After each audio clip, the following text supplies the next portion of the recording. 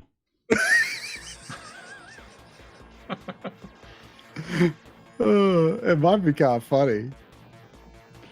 And then I can ask her, "Is there any way you can like fluff this chicken up somehow?"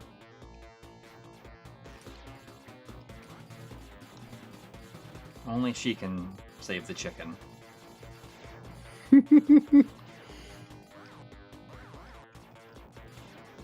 No, I don't think that the arcade version has cats in it.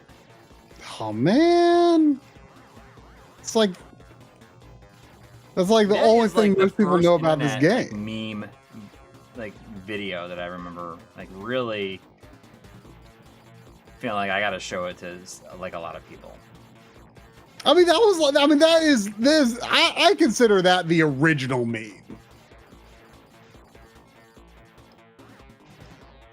I mean, yeah, well, maybe, but I mean, that is a definite situation. The biggest meme of so funny of the early eras of internet. Yeah, like easily, it's got to be the biggest.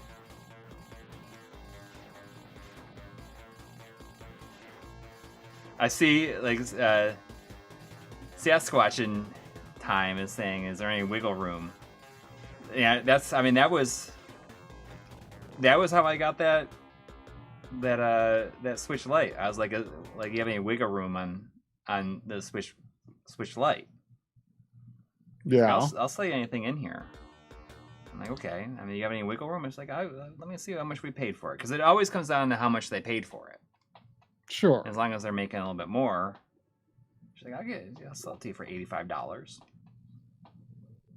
Like, the only thing is it has, it was like belonged to like, they put like somebody's initials on the back. But otherwise, it's like you said, it was like barely used.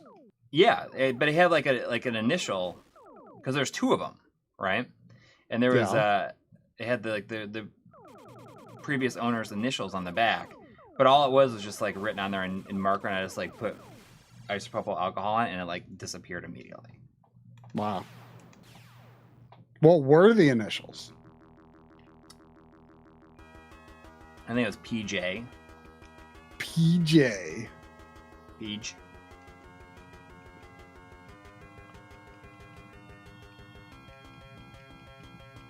This is some good tunes.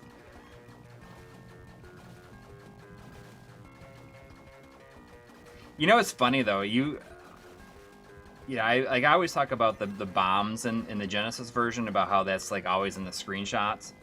Yeah. But it's amazing how much better the bombs look in the arcade version. I mean, they look awesome. There's like so many frames of animation to it.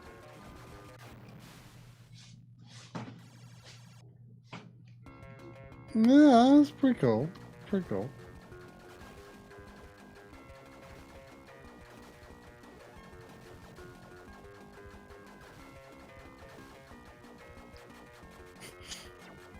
Mr. Do says, Corey, when that person sold you that Switch Lite for $85, you should have said to them, "Cool decision." Like, what you do is that, would you be able to do it for $85? Yeah, I'd say that's good. Cool decision. And I said, I turned to her. I said, I just can't believe it. You're amazing. I just can't believe it. And I have like that. Sounds like I'm saying it through a telephone. Yeah. I'd buy that for $1. Whoa, there was a 1999 from T-Soul. Ooh, thank you. Thank you. Saying happy holidays. Thanks for streaming this. I was on the fence, but looks like a lot of fun. Have either of you played the Crisis Core remake? Runs well on Switch, gives me FF7 remake vibes. May be in the Switch's future. I don't have it yet, but you've been playing it on PS5. Yeah. I mean, I was out of town the last couple of days, but I have been playing on PS5, and I'm really appreciating like is a very quick pick up and play. You know, like spend it like make 45 minutes or something like that, like a night on it. I'm really appreciating its mission based structure. The sort of the portable game structure. Yeah. Yeah. I mean, it runs great. I feel like when it came out, I didn't have a PSP anymore at the time. Mm-hmm. I'd sold it, and I remember people saying like, "Oh, this is like the best thing Square has done in years." Oh. And that's a bold statement, probably even for. I saw several people say that though, which yeah, it's. I mean, those were just Square naysayers, I guess, but I finally played it when I got PSP again, and I was disappointed. With that kind of hype, I could see. Yeah, I mean, I remember not liking the battle system that much, and I don't honestly remember that. The battle system's been like really overhauled, I guess, for this. Yeah, I don't know that much about how it worked, but I am under the impression that the interface and things have been streamlined in a good way, I guess. All right, I'm gonna try this Cathedral to see if it's 16.9. Yeah, I'm really curious about that collection and Alwa's Awakening. Yeah. But I'm definitely going to get it. Because I want to replay it. I want to give it another chance. I mean, I played through it back in the day, but I barely remember it. And I feel like I'm kind of a minority where like I kind of rather enjoy Dirge of Cerberus, and I think I actually watched Advent Children just a few weeks ago because there was a cheap deal on the UHD Blu-ray, and I was really curious if it even looked any better than the regular Blu-ray, which I'm sure like it probably had better compression or whatever, but like that movie looks like 720p with very poor anti-aliasing. Like it almost looks like a PS3 at some points. Like it's actually like visually that movie is held up much worse than Spirits Within, which is strange because like at the time I thought it was a step up from Spirits Within, but I was watching it on CRT, so I couldn't see the flaws as much. Look at this. So this game has its own scaling options. It has pixel perfect and stretch, but also filter nearest neighbor linear. Interesting. I mean, nearest neighbor would create shimmer if it's not scaled perfectly. So I guess you'd have to just see which works best. But yeah, I like Dirge of Cerberus. Like, I don't remember a thing about the story, and I don't really care that much, I guess. But like, I remember it just being fun to play. Like, and I booted it up a couple of years ago to capture footage from it when John Lenneman did his Final Fantasy VII DF retro. And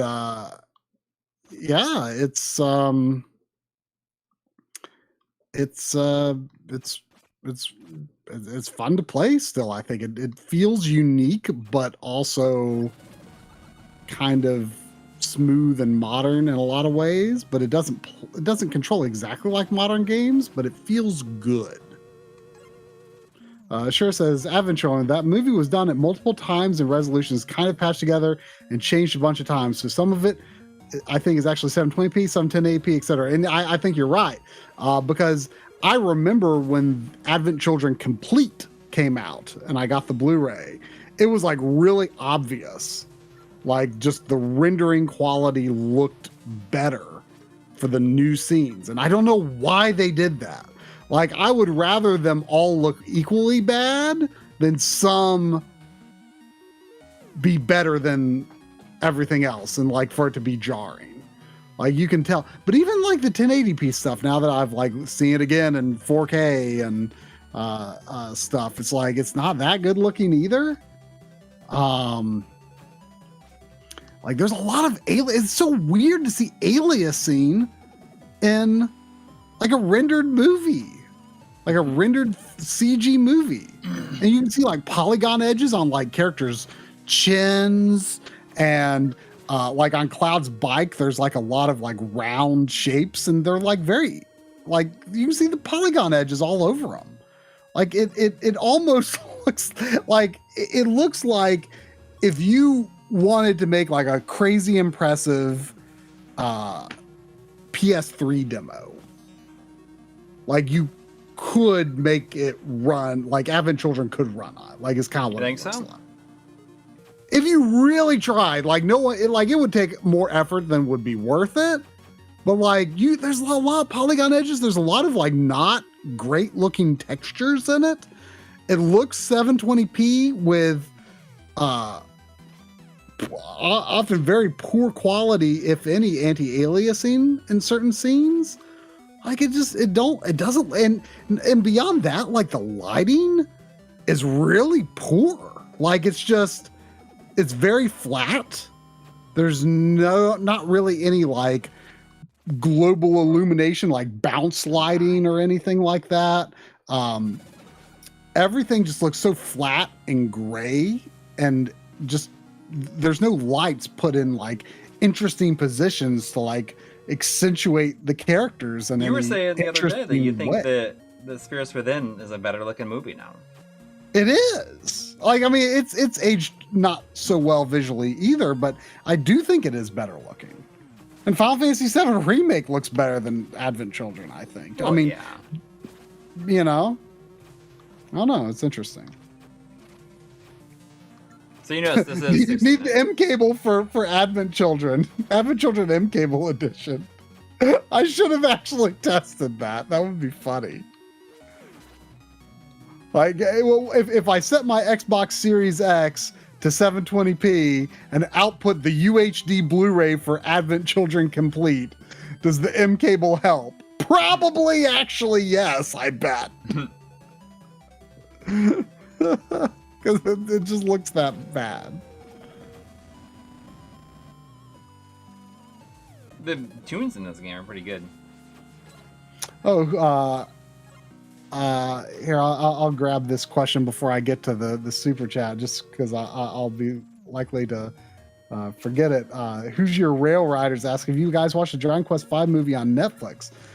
Yes, and I wouldn't want to spoil anything. You went in not knowing the spoiler. Right. And I did. And you liked it until the spoiler, and then you were kind of disappointed. Yeah.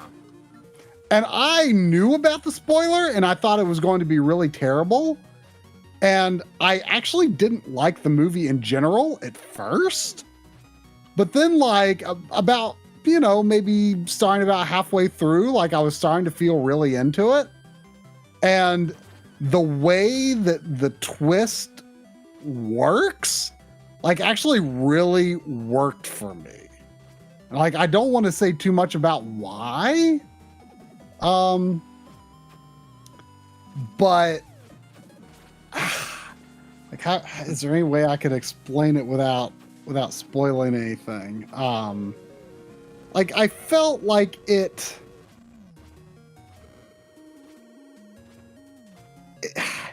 way it played out was like a surprisingly respectful, I thought, way of looking at, like, the impact that these games have on us, even when, a lot of people, might think that, something that we loved as a kid, is something that you should move past or doesn't matter anymore. And I felt like I felt like it said something really good that warmed my heart about, the impact of the things that we love. Yeah. So I actually really liked it. But anyway, there was a $9.99 from Madonna Sheehy. Thank you. Thank you. Saying thank you for the streams this year. My husband has made it a tradition to watch every Sunday, and I love how you've welcomed us to the MLiG community. Happy holidays, and see you January 1st. Viva Chubbins! Chubbins. Chubbins. Well, that's great. I mean, I'm glad that, it's always so cool to me that people, just we have such a good group of regulars. Yeah. In here, and it's always fun when, new people get involved, and, it's just, I just love this tradition of, ending the week, or beginning the week, rather. Depending on how you look at it. Yeah. Ending the weekend, for sure. Ending the weekend, beginning the work week with the stream, it's I don't know. I don't know what I would do if I didn't have it every week. And it feels weird not to do it on certain weeks. Yeah. I don't like skipping. I mean, it's always. I mean, I think it's one of the highlights of the week for us too. 100%. It's not. It doesn't feel like work or anything. We're just. I always like to say that scheduled game time is good and healthy. You know. Because otherwise you might feel like, oh, I should be trying to get this done or that done. But you know what? You make yourself just step aside and play some games. And it's like, oh, this feels good. Yeah. Are you feeling good playing in this position for this whole stream though? I mean, my butt's kind of hurting, but it's okay. Yeah, I feel like it'd be like my neck, sort of leaning over while I'm holding. You're holding it flat for the camera, but it's probably not the optimal viewing angle. Even if I was holding it like this, like this right here is comfortable, and I can see it fine. I mean, it's after there was I should. Yeah. Pop a couple of these other two in. Let's try Jaleco. There was a DT $5 super chat from DT Playthroughs. Thank you. Thank you. Saying plan to play Death Smiles 2 on the plane home for holiday this week. One of the only pure Christmas games that is good. Can you name another? I don't know that much about it. Do you know if that's I mean, I have the first one on 360, and I have the collection pre-ordered from Strictly Limited. And I know that you can get it like in store or from Amazon and stuff now, but I ordered it a long time ago, and it's caught up with a bunch of other stuff. I mean, if I could just sit back and think about the stuff that I have pre-ordered that I don't remember pre-ordering, I mean, it's probably a lot of stuff. But yeah, I mean, we were talking a little bit about Christmas games. The one that comes to mind for me is Parasite Eve. Takes place around Christmas. You were saying Snatcher takes place around Christmas. Yes. And someone else informed us that Batman Arkham Origins is a Christmas game. So now that's on my mind. I want to try to remember to play that next December now. Yeah. This is a Tate game, but I'm gonna. Really? I mean, the boot up looks not ticked. Do I want to be Rick or Alan? Gotta be Rick. I can't not be 64th Rick. Street, Look a at him. detective story. Is this a brawler? Yeah. Well, I think you gotta be Rick, right? Yeah, there you go. So wait, what collection is this? This is the Jaleco Collection. Okay.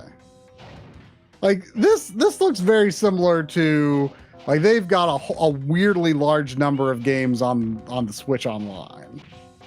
Yeah. And Like Tough Enough. yeah, like they have a lot of brawlers that, Ooh, you know, you can throw them in the background. Look, oh, I'm trashing the place. Dude, it's like Batman Returns on the Super NES. oh yeah, look at that. But does that actually break the background in Batman Returns? It I don't bends remember. like certain things, yeah. Yeah. Dude, this is like visceral though. I mean, I was about to disparage the Super Nintendo Jaleco brawlers, but maybe this is a different matter. I feel like Maybe it's kind of good. Is this Super Nintendo? It looks like Super. No, this is arcade. I've never heard of this game before. Dude, I trashed that car.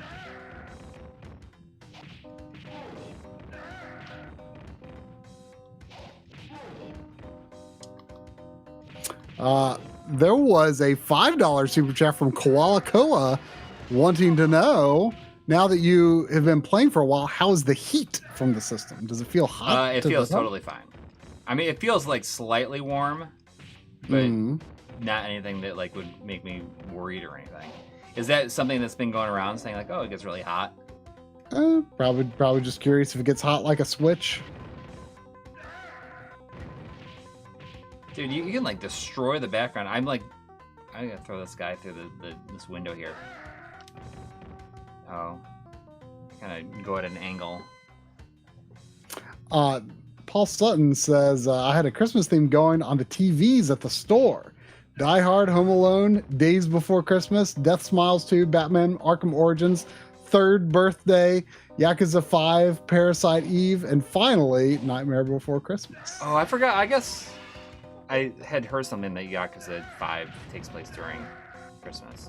Interesting. I just installed that on my PS4 Pro yesterday. Oh, the HD collection? Because I got the 3, 4, and 5. Yeah. So I guess I still need 6. I forgot though that I still need Kiwami 2. I don't have Kiwami 2. It's probably really cheap though.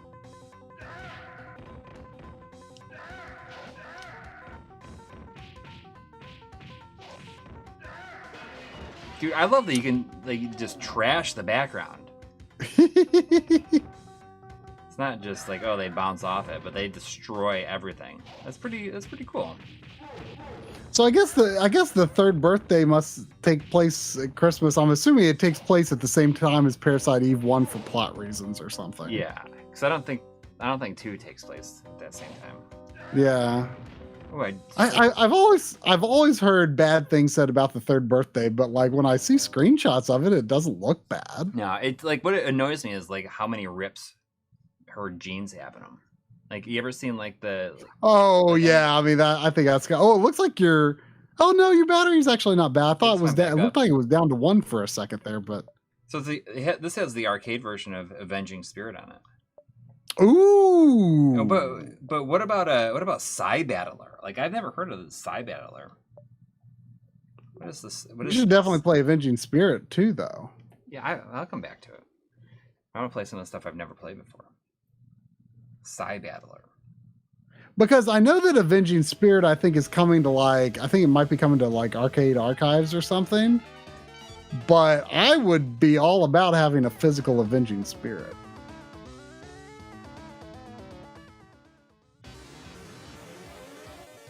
Ooh, look at this. Oh, Elk Plays and Paint says, hey guys, I've been drinking a bit. This game is great. Loved it before. I assume that was in reference to that detective story game. Whoa! Whoa! Holy there was cow. also a $100 super chat from Andy64. We gotta throw another big thank you to India 64. Yes, also but first he says, I guess this is the last stream before the holidays, so Merry Christmas and a Happy New Year. And yeah, I can't believe you just did that after we discovered unexpected packages from you in our PO boxes this past week. Yeah. So mine was a Xbox 20th anniversary headset, which is like actually really comfortable and cool. And I'm like really curious to try it for various headset scenarios, because the headset that I do use when I play some online games like Dragon Quest X is not all that comfortable. I use it through Discord, but I'd like to see if I could try use it through Discord. It also just seems like it could be a pretty comfy set of travel headphones too. And in addition to the associated controller that goes with that. Yeah, it's kind of smoky and see-through, and it has like a green. I didn't realize that Xbox controllers that weren't Pro control, or like the that weren't the not the Pro controllers, but the Elite controller. That's what I was looking for. I didn't realize that they had like rubber underneath them. Now, do they just like all have rubber underneath? No, because I got the. I think some of the standard controllers in stores now do have that. I think, but when I got my Design Lab controller, it didn't have rubber underneath. Earlier in the year, there was an option for rubberized grips, but I decided I didn't want it. Yeah. No, it's cool. It's cool. I like it's kind of smoky and see-through on the top, and then it has like green rubber pads underneath. And I could probably show it here if I wanted to. And also, but thank you. Jeez. Also sent Ultra 64. Oh, yeah. Like N64 badge for the console, which I'm thinking I might put on my I think I'll put it on my my N64 digital system, just because that's a really cool little thing. This May as well do a little mod to the like exterior of a modded system. Why not? But yes, thank you so much. Seriously. All of this very unexpected. Dang.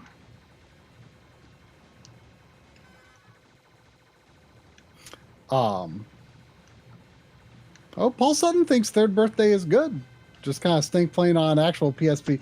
Yeah, you know, something that turned me off from PSP, and the reason I sold my first one, was I felt like a lot of games were trying to be console games, and the available controls were not really set up for that. You know, with only the little analog nub and no right stick. You know, a lot of games were, you know, you'd have to like switch from the analog nub to the D-pad to like move the camera, or the camera controls would be on the face buttons, and like I was so annoyed. Like, it was really portable, Metal Gear Solid Portable Ops that did me in. I was just like, I cannot stand the button mapping in this game, and if this is going to be what PSP games are, then I just don't want anything to do with it. Yeah. Well, and I think within a year or two after that, the PSP kind of started to find its identity, and it became very popular in Japan, and then it started getting a lot of good RPGs and stuff like that. But at that time, I was really annoyed by it. But I do feel that PSP, you know, like I really liked Peace Walker when I played it on the HD collection, because I was able to use like a right analog stick.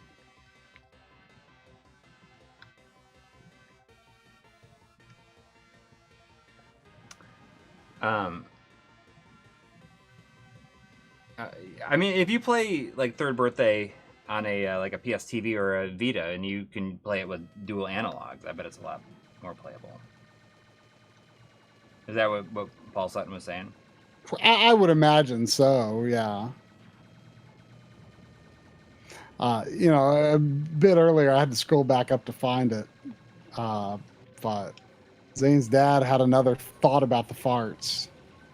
saying, do you have to be awake for the 3-hour fart session? Yeah. Because if you can just have it while you are sleeping, seems like it's at no cost. Yeah. Could it? I mean, I don't know. Like, I think that if you knew when it was going to happen, I think we're thinking too much about it. I saw Mr. Dot said he sent something to the PO box that was. Oh yes. Did that arrive yet or no? Right here. Oh, okay. Yeah, it was a little late because everything's been late. Yeah, we got we got some SATA SSDs, 500 gigs. You know what I'm going to do with this? I'm going to put this in my editing computer, and media cache. I'm going to put my. I decided when I was doing the when I did the video that just released, I was trying to figure out like, well, what's going to be the quickest way to get this rendered, because I was really worried about it, and I decided that the quickest thing to do would be set my preview quality to be high quality ProRes files, and then render using the previews, and it worked really well. Yeah. You know, normally I don't use like the highest quality previews, but I was like, you know what? I should just do that going forward, and I can put this drive in there, and I can just use this drive for nothing but ProRes previews. Just have them go there for every project. You know, just do. Ooh, I'm gonna play some Rodland.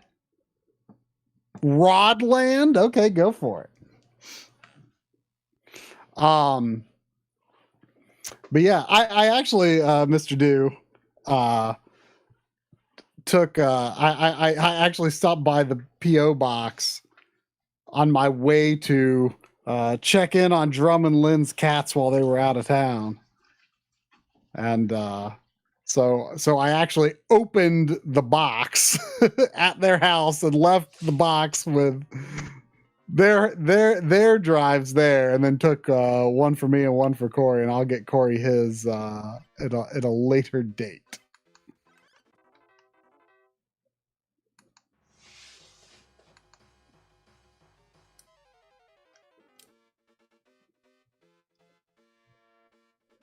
My TV's gonna turn off in 292 seconds if I don't hit okay. Oh, hey, there was just now a $5 super chat from Terminal Philosophy. Thank you. Saying, hey guys, have you ever streamed Hunt Down? Yeah. Hunt Down. Also, any thoughts on the release of the next setup tour video? Thanks, and hail MLiG. Yeah, you streamed Hunt Down. Yeah. Like a year or two ago? 2020, I think I did. Yeah, I played almost all the way through it, I think, during the stream. And I've got my physical copy. Yeah, I got one too. I have not played it myself though. Ooh, what is this? Not yet. But what was Rodland? I never got a good look at it. I mean, I got real close to it and was looking at it, and it looks like it was just kind of like a puzzle game, like a Bubble Bobble-esque. Ah. So I just decided to. Oh, look at this. Play this game instead. This, you look like you're the skeleton of the boss dragon from Space Harrier. Yeah, right. Setup tour like happening early in the new year. You know, I almost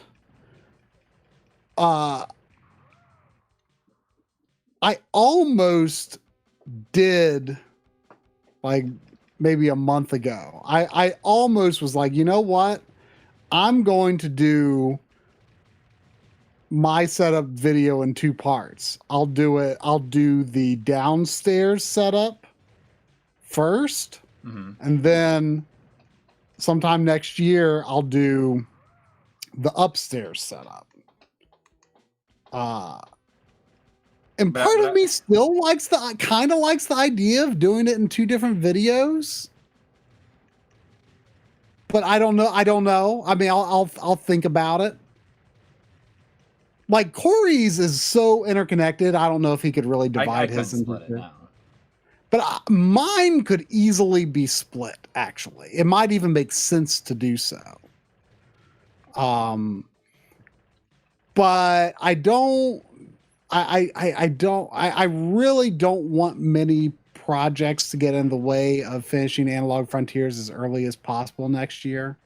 Yeah, and that's not just. I mean, finishing one of if the like episodes, something finishing both of comes them. up that we like absolutely just like really need to do a review on, then I'll drop what I'm doing and do that. But I really just I gotta move on with my life. Yeah, yeah. But when you I say, am finishing feeling it, You good. mean finishing both of them? Finishing both episodes, yeah. I don't want much to get in the way. So that, I mean, honestly, like the tour might, depending on what else is going on, I might almost make that my treat to myself for finishing. We'll see.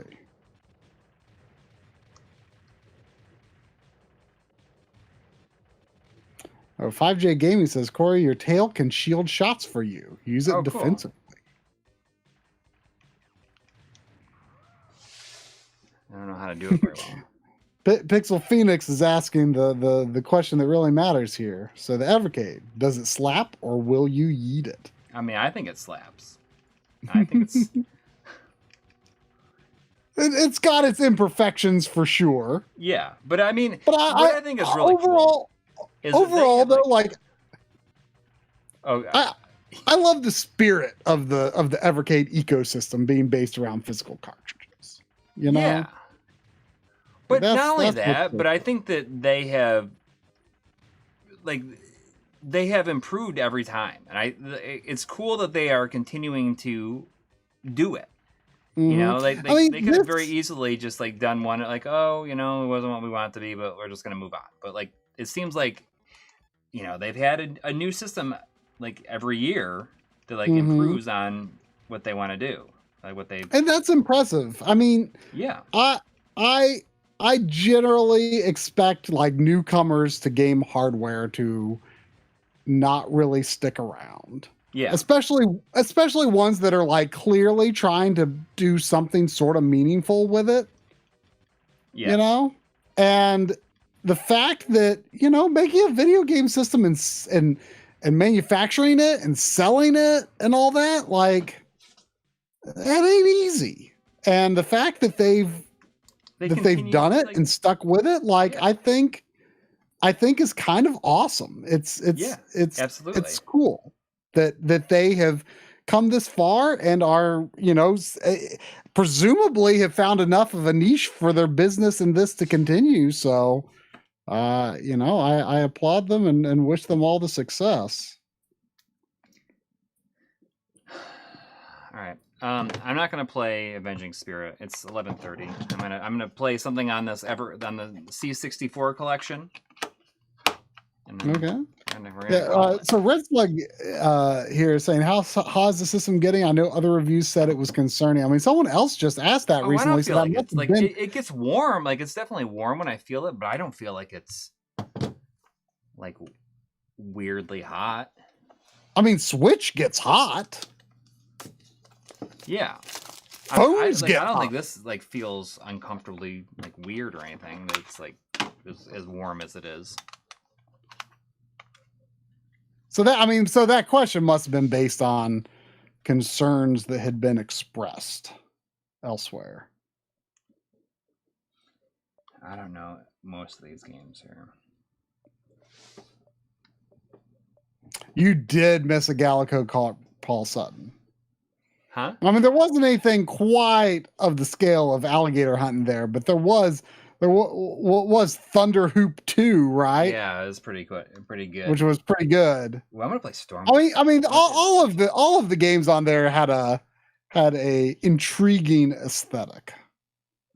Yeah, I think it runs its own embedded OS. Silver Edge, there is the Evercade VS. That's the consoleized version, and it's less expensive than the handheld ones, and it outputs 1080p. This does have an HDMI output, but it's a mini HDMI, and it only does up to 720p. So if you want to play on a TV, I may have spoken too soon. It's like it may have crashed. The Evercade VS, which is the one. Corey's got all the Evercade stuff. He says he's going to send this one to me. Yeah, but I do still want to get a VS. Just because I think the idea of, even though it is just emulation, the idea of owning physical versions of some of these games is really interesting, especially because a lot of them are arcade games, you know? And hey, some of them maybe I'll end up playing on the Mister instead, or but it's still really cool. And you can use with like the Evercade VS, like I assume you can like if you just want to use like an Xbox controller or something on it, you can, right? Yes. Yeah. Because the controller that comes with it doesn't look great. No. But the system itself is pretty. I use a Bido with it. Let's see where we're going.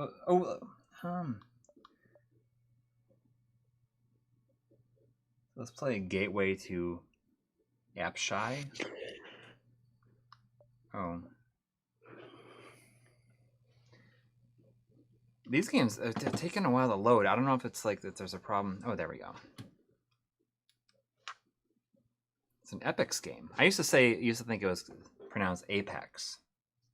When I was a kid, I would say Apex. I wonder if it's because it has to like simulate the booting up of the C64 Maybe. itself. You want to do that, Ben Brody? I haven't played it, so I can't. I'm not sure which God of War I'm supposed to go for. Like if it's the original, it'd be like a $2, but you have to say it like Kratos from God of War. Ares. That's pretty good.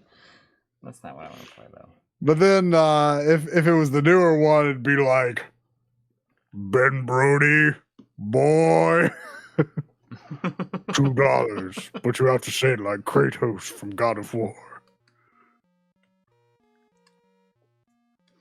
All right, guys, we're about to go and play some Lee.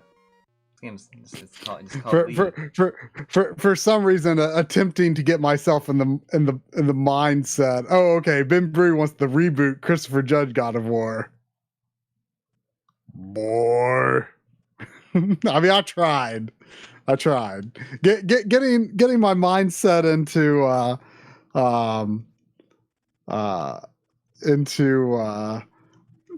tried to do the reboot God of War voice. Made me think, have you ever seen that meme or image or whatever it is that says like how video games used to be: run, jump, collect the coins, eat this mushroom. And then video games today: you are a broken man haunted by your past. You do not fear death's sweet embrace, but you still have unfinished business.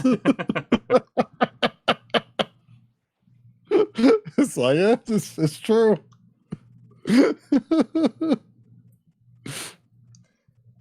I bet Lee is a better game than the new God of War. I'm skeptical. Yeah, well, look at it.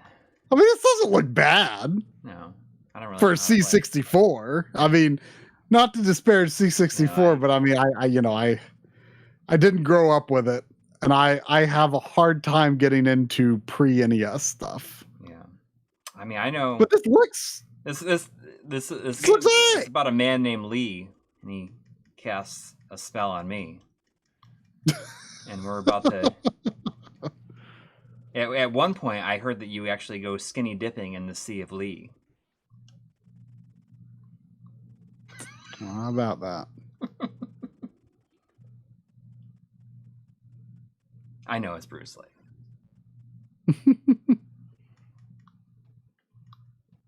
It's just called Lee, probably, because they can't say Bruce Lee.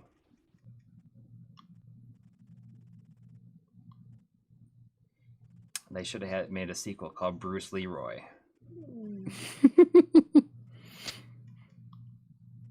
I feel like there's a chance that Bruce Lee has more video game characters inspired by him, but not directly attributed to him than any other human being. Huh? Than anybody else? Than anybody else, yeah. Like characters clearly inspired by, but definitely not licensed or with the permission of the Bruce Lee estate. Play some Battle Valley. Or do you want me to switch? You want me to play Avenging Spirit as the last game for tonight? Yes. You should play Avenging Spirit. I really want to see that. I mean, I've seen the arcade game. I may have even played a little bit of the arcade version in some fashion. Yeah, I totally. But I'd love to own it physically. I mean, that makes me. Are the ones that you have here, the new set that you have, are they available yet? Oh yeah, yeah.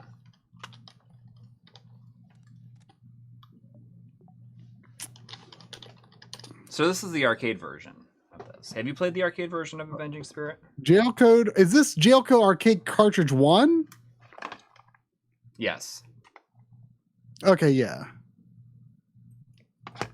It's also at Best Buy. Someone was saying you can go to Best Buy and get the VS with 2 games for $130.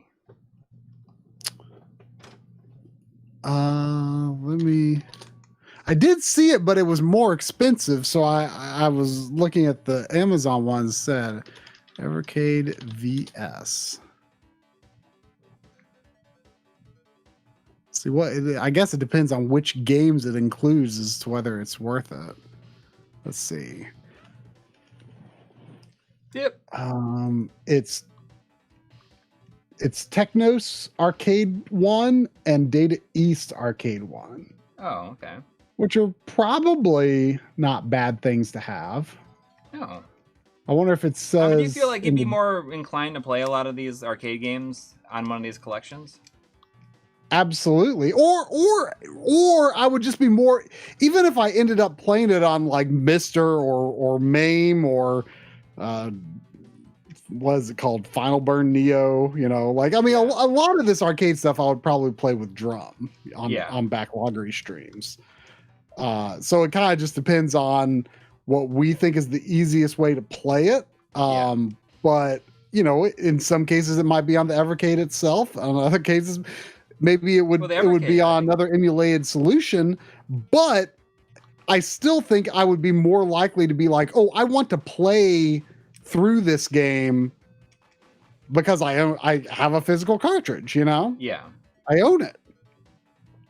You know, because we've done a lot of the arcade games we've played on backloggery streams have been games that are on Drum's backlog, and he has generally acquired most of them through like, I don't know, like a PS2 collection or something like that. And you know, we've enjoyed doing it. But that's mostly been driven by Drum. And you know, for my own collection, I don't have like a lot of stuff like that, but I feel like it would be very appealing to own them in this way. So I don't know. We'd have to play around with it and see if like actually play on the Evercade is how we would co-op them for the streams. But either way, just owning them that way, I think, is very appealing for me. Does this description say what games? I want to know what games are in Technos Arcade 1 and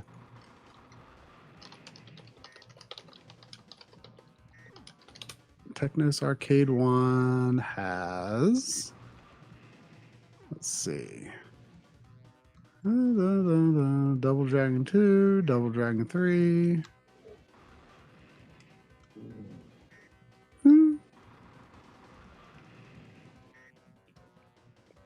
Not so sure Technos 1 looks super appealing. What was the other one? Data East. Let's see.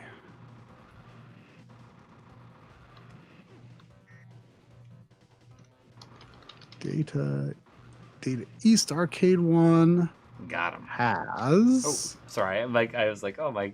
I was like so focused on the boss. Like the camera was right. Wait, Bad Dudes versus Dragon Ninjas? Is that that's Bad Dudes? Is that the full name of Bad Dudes? Yeah. Oh yeah. I did not know that. I don't know why no one calls it that. Breakthrough? That looks pretty cool. That looks kind of like Jackal or something. Chain Reaction looks like a standard puzzle game. Oh, Sly Spy! You liked that, right? Yeah.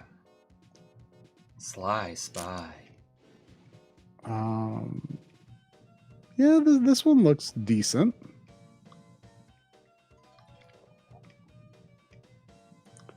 Looks decent. But then what was the pack on Amazon? Because it was a good bit cheaper, and I still think it had at least one game. Mm-hmm. Well, you keep on looking. There was a donation from Chicken and Fish.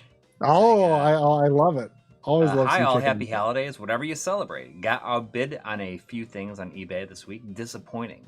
Game Boy Microwing since 2006 and forever. Forever.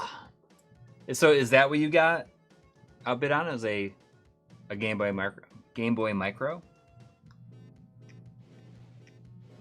Hopefully nothing that you're like... maybe just saying Game Boy Micro is just a frequently used system and always has been since 2006. I got outbid on something I was trying to get for my dad for Christmas this week. Oh. Well, I wasn't trying that hard though. I just ended up getting a similar thing. There was also a $5 from Ben Brody. Oh. Thank you. Saying my favorite second handheld game in a series is Super Mario Land 2. What is yours? GTA Vice City Stories is pretty good too. You know, I replayed Super Mario Land 2 a few years ago and came to a new appreciation of it that I had never had before. Like I always thought it was fine, but I never like super loved it. I've always kind of liked Mario World 1 better. And I think I still kind of do like Mario Land 1 better. But I was just really struck this time by how every level in Super Mario Land 2 has unique tiles. Like it might use some tiles that exist in other levels, but there is at least some surface or background that is entirely unique to that level. And also there is at least one enemy that is entirely unique to that level. I'm pretty sure every level has something like that. That is like really impressive for a Game Boy game. Like, yeah, really totally. impressive. Favorite second handheld game in a series, but Mario Land 2 is definitely a good pick. I mean, that's a tough one. I have to go over and look. Tough. My handheld games are right here. I'm looking now. I mean, there's Kirby's Dream Land 2. Let's see. Ninja Turtles. Oh no, that wouldn't be it. Second game. A lot of people would say Pokemon Gold and Silver. I think that. That'd be. That's maybe the fan. I get the impression that's the fan favorite, even though I've not really played that one myself. Other than I played Heart Gold on DS. How about whatever the second... Is it Sacred Stones? Fire Emblem Sacred Stones? Is that a good one? I mean, that's... Actually, Fire Emblem, technically, the one that's just called Fire Emblem is the second one on GBA. Which that could, if I was allowed to, if I had wiggle room to count that would be a contender. Oh. That would be a contender. Like the first one that came in the US is actually the second handheld one. That'd be a contender.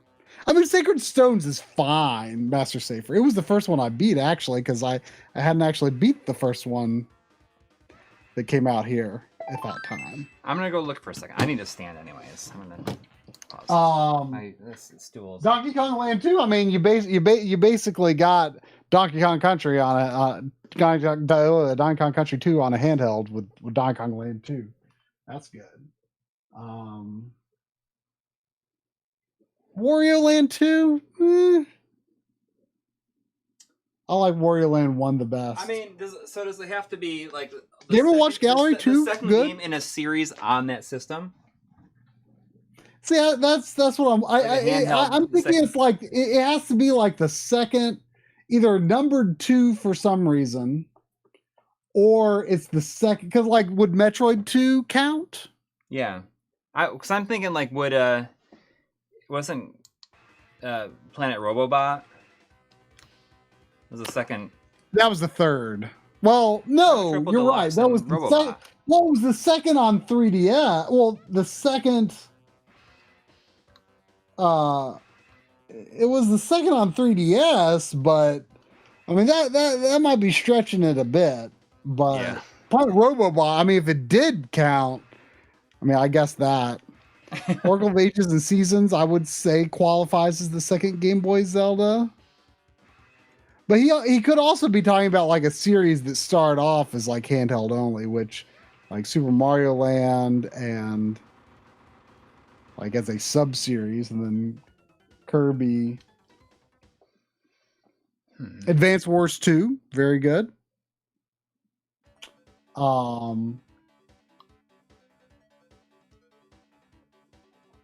Let's see. I don't know.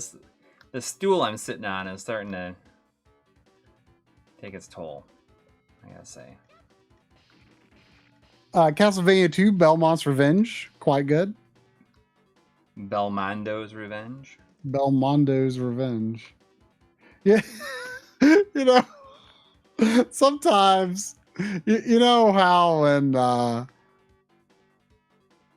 the Aria of Sorrow and Dawn of Sorrow games, the Belmont is juiced Belmont. Yeah, juiced.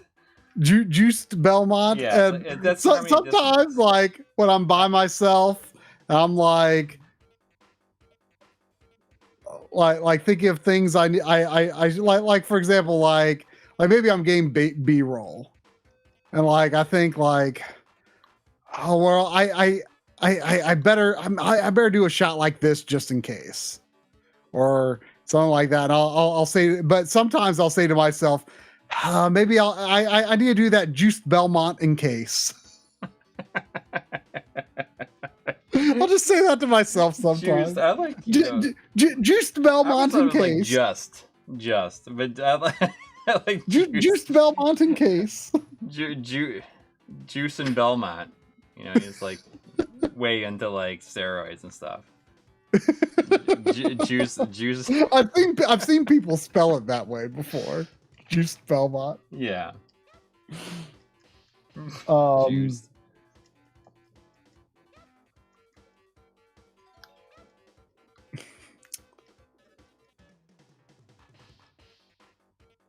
But I mean, you know, like after this stream, you should plug your Evercade up so that it gets charged. You know, juiced Belmont in case you need it.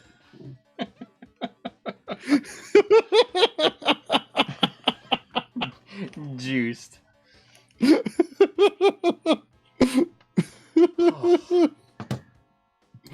I mean, I'd keep on playing, but man, like this stool's starting to Yeah, I'm sure. make me feel like I don't know. I have a hard time standing. If I had to make a firm choice on that question though, Ben Brody, oh man, it is tough. Super Mario Land 2 is very good, but I feel like you could make an argument for Fire Emblem 7, aka just Fire Emblem. You could also say that that's a second handheld game. Yeah. 3 hour before you have trouble with your stool. So yeah, I might consider. I love to say that whenever I see. I don't know where I heard this. Someone I think said it like when I was a kid or something. So I always say it to my kids, like if we are walking and like there's like dog poop or something, and I'm like, watch out for the stool.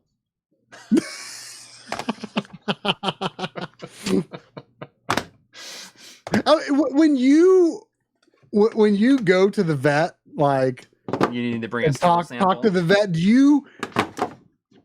Do you find yourself like using terms like stool, or do you just say like, well, you know, or poop was kind of soft? Oh, I don't know. I mean, I talk about poop with the vet all the time. Yeah, I mean, and I usually say, you know, kind of a yellow looking poop.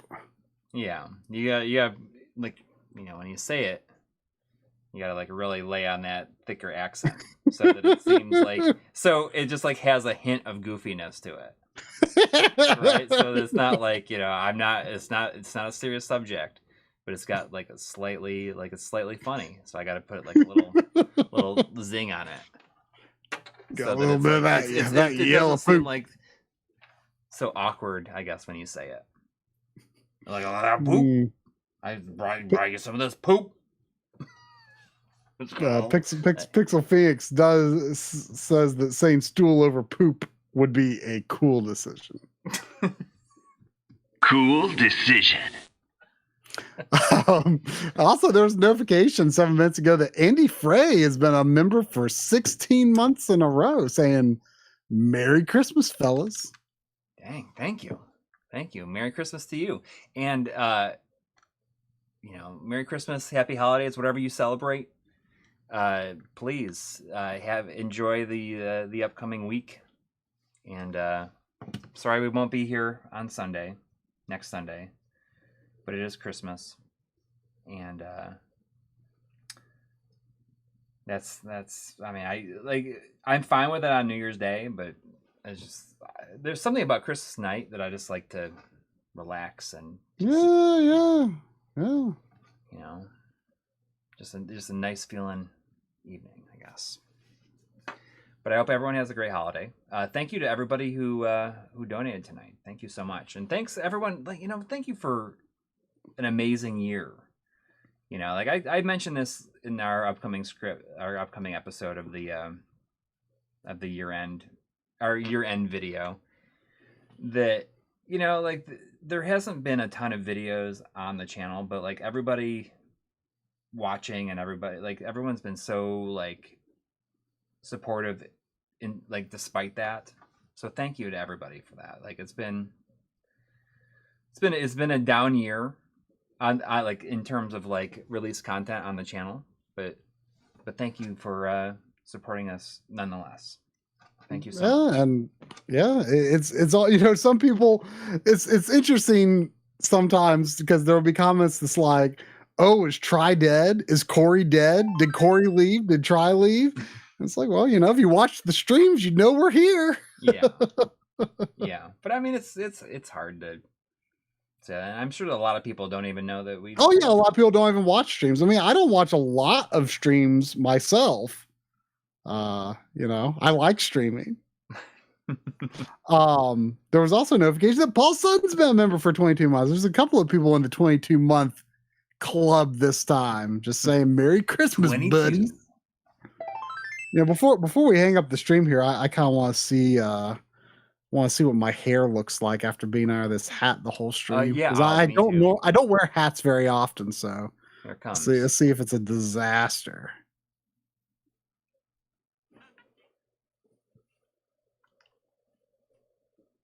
I don't know. Oh yeah. Could be worse, I suppose. You want to see what mine looks like? Yes, I'm dying. I'm so curious. What would it possibly look like? It's gone. It's gone. Oh no. It's gone. We beware of wearing Santa hats. Yeah, it just makes your might hair. be bad for your scalp health. Yeah. Actually, mine is like real short because I actually just cut my hair at like 6 o'clock today. So it's like it's almost never been this short on stream, probably. There was also a notification that Sean Quinn's been a member for 30 months. Dang. Just Thank saying you so Merry much. Christmas. Hey, Thank gosh, it doesn't feel like Christmas is only a week away. And thinking about that's actually making me nervous because I mean, you don't got to get the year-end video done before Christmas, but how much relaxing I can do on the days following Christmas depends on how much I get done on the games we played in 2022 this week. We'll be okay. I mean, we always get it done. We always get it done. Yeah. But, all right. Have a good holiday, everybody, and we'll see you on New Year's Day. Take care, everybody. That's right. Good night.